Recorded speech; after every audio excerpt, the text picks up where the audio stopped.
The tale of Prince Ikenna and the spirit godmother. In a great kingdom surrounded by dense forests and mighty rivers, there lived a young prince named Ikenna. Though he was strong and handsome, Ikenna was known far and wide for his stubbornness. He defied his father, King Is, ignored the elders' advice, and treated his responsibilities with reckless disdain.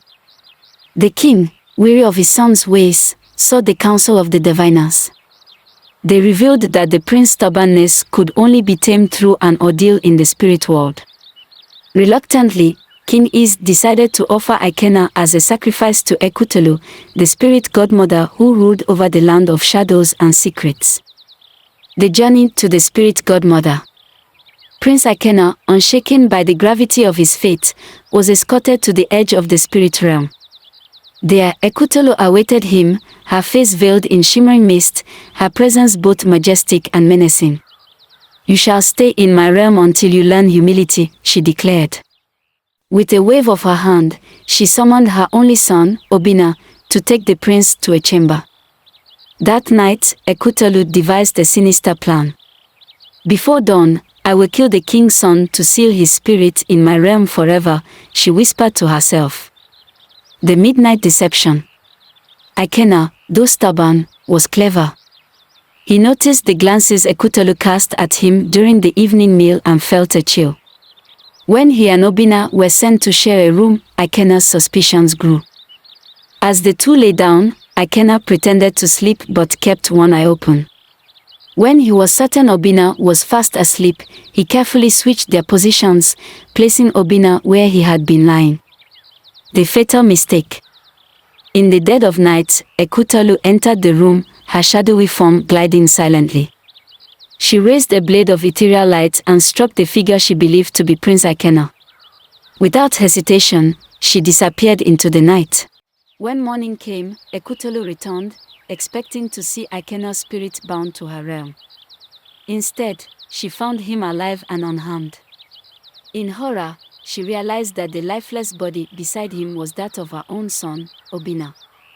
Grief consumed her, but grief quickly turned to fury. "You deceived me, mortal," she screamed, her voice shaking the walls. The great escape Ikenna wasted no time. While Ekwutolu mourned and raged, he bolted from the chamber, running through the shallow paths of the spirit world. Behind him, Ekwutolu gave chase, her cries of vengeance echoing like thunder. He ran until he reached the shimmering boundary between the spirit realm and the world of the living. As he leapt toward freedom, Ekwutolu stretched out her claws, grazing the middle of his back and leaving a deep, fiery scratch. But Ikenna's leap carried him across the boundary. Ekwutolu, bound to her realm, could go no further. She screamed in frustration as the boundary sealed behind him. The song of victory bruised and battered, Prince Ikenna stumbled into his village. The people gathered, astonished to see him alive.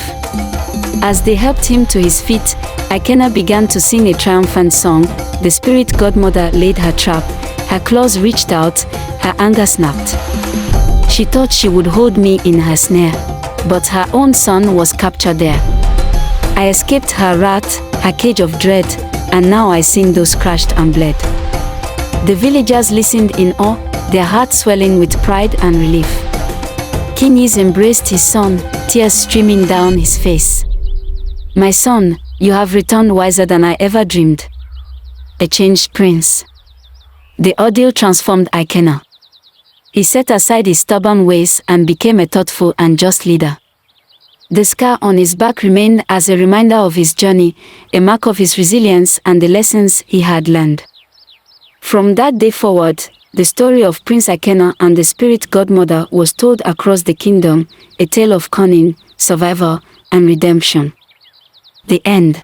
The moral of the story is that arrogance and stubbornness can lead to grave consequences, but courage, wisdom, and the willingness to change can pave the way for redemption and a better future.